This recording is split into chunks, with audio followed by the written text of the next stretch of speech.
Favourite शेर है जो कि अल्लामा इकबाल की है। मैं जहाँ भी जाता हूँ यहीं से स्टार्ट करता हूँ। और बाद लोग कहते हैं कि ये शेर के साथ क्यों स्टार्ट करो, तो कुछ और भी तो हो सकता है, लेकिन मेरे को ये लगता है कि ये जो हमको अंदर से इंस्पायर करता है, जो ये चीज हमको सिखाने को मिलता है, किसी और शेर के अंदर मुझे नहीं मिलता है। वो अल्लामा इकबाल की शेर है जिसके साथ मैं अपना बात शुरू करूंगा। वो कहते हैं कि मंजिल से आगे बढ़कर मंजिल तलाश कर,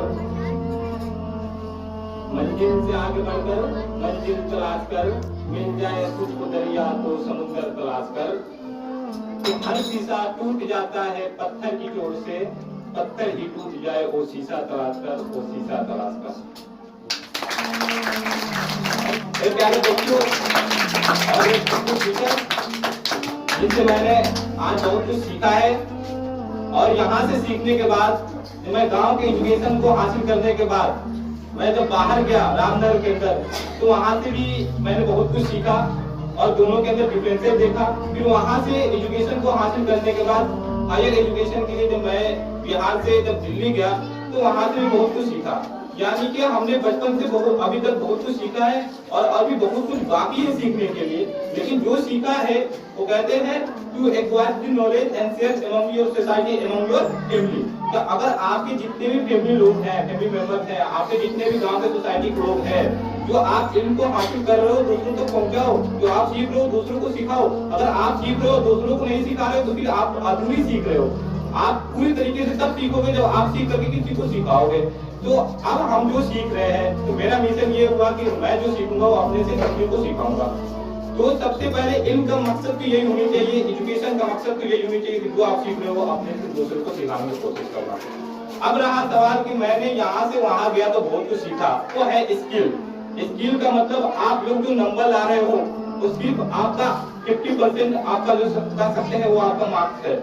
वो 50% आपको सिर्फ कहीं एडमिशन दिला सकता है, वो 50% आपको कहीं ना कहीं ला करके आपको जो है एक कह सकते हैं कि पेरेंट्स को खुश कर सकता है। लेकिन आपको जिंदगी में अगर आगे जाना है, लोग आपको अगर पहचानेंगे तो आपको 50% स्किल्स और सीखना होगा, क्योंकि आज छोटे छोटे बच्चों के अंदर वो चीज को सिखाने की जरूरत है और आप लोगों को सीखने की जरूरत है। वो क्या है, आप लोगों को पता होना चाहिए कि एक स्टूडेंट के लाइफ में क्या क्या चीजें जो है एक बहुत जरूरी हो जाती है, जो कि वो बाहर जाते हैं तो वहाँ पे काम आती है। तो सबसे पहले चीज तो मैं ये कहूंगा तो उनके अंदर पर्सनालिटी होनी चाहिए। पर्सनालिटी का मतलब क्या है? पर्सनालिटी का मतलब होता है कि आप अपने आप को कैसे रिप्रेजेंट कर रहे हो, आप अपने आप को कैसे अपने समाज के अंदर रह रहे हो, आप अपने आप को कैसे अपने फैमिली के साथ रह करके उनकी तरबियत को देख रहे हो। आप जैसे यहाँ से बाहर जाओगे तो आप अपने जो टीचर्स हैं, जो आपके सीनियर्स मिलेंगे, आपके जो जूनियर मिलेंगे, उनके साथ आप कैसे व्यवहार कर रहे हो, ये सब आपका पर्सनालिटी के अंदर आता है। अगर अपने आप के पर्सनालिटी को भी धीरे धीरे सीखोगे ये नंबर के साथ साथ, तो मैं कह सकता हूँ कि आप लोग जो है एक अच्छे स्टूडेंट के अंदर काउंट हो गए। तो मुझे उम्मीद है कि आप लोग जब यहाँ से पढ़ रहे हो तो ये चीज के ऊपर भी फोकस करोगे। और एक चीज तो मैं हमेशा बात करता हूँ और आज से नहीं 3-4 साल से बात करता हूँ, इसलिए मैं कह रहा हूँ क्योंकि हमारे मुआशरे के अंदर, हमारे सोसाइटी के अंदर गर्ल्स को अपॉर्चुनिटी बाहर पढ़ने के लिए बहुत कम दिया जाता है।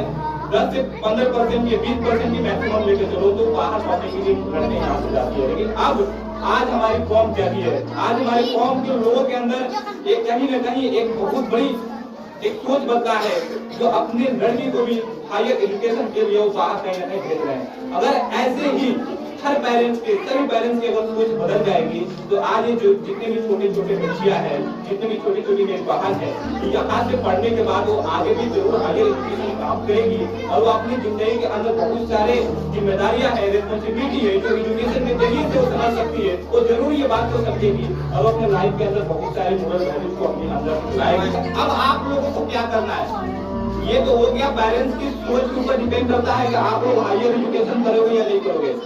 लेकिन आप अपने पेरेंट्स की सोच को बदल भी सकते हो। इसके लिए क्या करना होगा, इसके लिए मैं एक ही चीज को देखता हूँ कि आप लोगों को पेरेंट्स ने मौका दिया है, आप लोगों की पेरेंट्स का उम्मीद है, ठीक है। अगर उस उम्मीद को अगर आपने कायम रखा, कंटिन्यू रखा, तो आपको इंशाअल्लाह आपके पेरेंट्स आगे बढ़ने का मौका देंगे, ठीक है। अगर आपने उस उम्मीद को छोड़ दिया, जैसे कि एग्जाम्पल के तौर पे मैं आप लोग एग्जाम्पल देता हूँ, छोटी सी एग्जाम्पल आप लोग हो सकता है कि बात समझ जाओगे कि एक किसान है, उस किसान को ये पता चल जाए कि इस बार मान लो कि मैं फसल लगा रहा हूँ और वो फसल जो है ज्यादा बारिश की वजह से या अगर बारिश की कमी की वजह से वो फसल बर्बाद हो जाएगा, तो क्या वो किसान जो है फसल लगाएगा? नहीं लगाएगा, क्योंकि उसको पहले ही पता चल गया है कि मेरा इस बार फसल बर्बाद होने वाला है। तो जो वो लगाने वाला है कम से कम उसका खर्चा तो बचेगा ना, तो इसलिए वो नहीं लगाने वाला है। इसी तरीके से पेरेंट्स को अगर आपको पता चल जाए कि 9th में 10th में जा करके आप लोग फेल हो जाओगे, आप लोग कुछ नहीं कर पाओगे, तो क्या पेरेंट्स आपको आगे बढ़ने के आज मौका देंगे? नहीं देंगे ना, क्योंकि आपके ऊपर उम्मीद है। जैसे कि किसान को उम्मीद है कि फसल हो सकता है तो वो बीज डाल रहा है, उसी तरीके से पेरेंट्स भी आप लोगों पे बहुत सारे भरोसा रखे हैं कि मेरी बच्ची अगर मैं इसको पढ़ाने के लिए मौका दिया हूँ या दी हूँ, तो ये आगे चल करके मैट्रिक में अच्छे नंबर से वो पास होगी और अच्छे तरीके से वो अपने आगे की पढ़ाई भी करेंगे। अगर आप लोग शुरू से ही फेल होते आ रहे हो, आप पेरेंट्स आपको कभी सोचेंगे कि हम इसको आगे पढ़ाने के लिए भेजेंगे, या आपके पेरेंट्स आपको सोचेंगे कि हम इसको डॉक्टर बनाएंगे? 10 साल के रिजल्ट ही आपको डिसाइड करेगा कि आपके आने वाले 5 साल 6 साल आपके पेरेंट्स देंगे या नहीं देंगे। तो अगर आप चाहते हो कि मैट्रिक के बाद भी लड़कियां अगर पढ़े, तो लड़की को आज अपने आप को पेरेंट्स को कुछ न कुछ देना होगा। वो क्या देना होगा? रिजल्ट देना होगा। रिजल्ट अगर आप अपने पेरेंट्स को देते हो तो पेरेंट्स आपको फिर मौका देंगे। अगर आप रिजल्ट नहीं दोगे अपने पेरेंट्स को, तो फिर आपके पेरेंट्स भी आपको आगे बढ़ने के लिए मौका नहीं दे सकते। तो ये चीज आप लोगों को आज सीखना है कि यहाँ से अगर हम बाहर पढ़ना चाहते हैं तो आप लोग अभी से मेहनत करो, स्ट्रगल करो। और रात रात के देखो, बहुत सारे बच्चे पढ़ जाते हैं, बहुत सारे बच्चे सेकेंड आते हैं, थर्ड आते हैं, बहुत सारे बच्चे अच्छे नंबर से पास हो जाते हैं, रैंकिंग नहीं आता है, तो उससे आपको कुछ करने की जरूरत नहीं है, अपने आप को बदलने की जरूरत है। अगर मान लो कि किसान है, वो अपना खेती कर रहा है, अगर फसल बर्बाद हो गया तो कुछ नहीं हुआ, तो कम से कम उसके पास खेत तो है ना, जमीन तो है ना, फिर अगला साल फिर फसल उगाएगा। इस बार कुछ नहीं आए तो आप लोग ऐसा तो नहीं है ना पेरेंट्स आपको छोड़ा दिए, निकाल दीजिए स्कूल से। अगर आपको पढ़ा रहे हैं ना, इसका मतलब फिर आपको रिजल्ट अगला साल लाकर उनको देना है, उनको खुद करना है, उनको यही चाहिए, उनको सिर्फ रिजल्ट चाहिए। लास्ट में जाते जाते मैं एक चीज बोलूंगा कि हवा में कभी ताश का घर नहीं बनता है, हवा में कभी ताश का घर नहीं बनता है, रोने से कभी मुकद्दर नहीं संवरता है। कि हवा में कभी ताश का घर नहीं बनता है, रोने से कभी मुकद्दर नहीं संवरता है। दुनिया जीतने का हौसला रखो मेरे यारो, एक हार या जीत से कोई सिकंदर नहीं बनता है, कोई सिकंदर नहीं।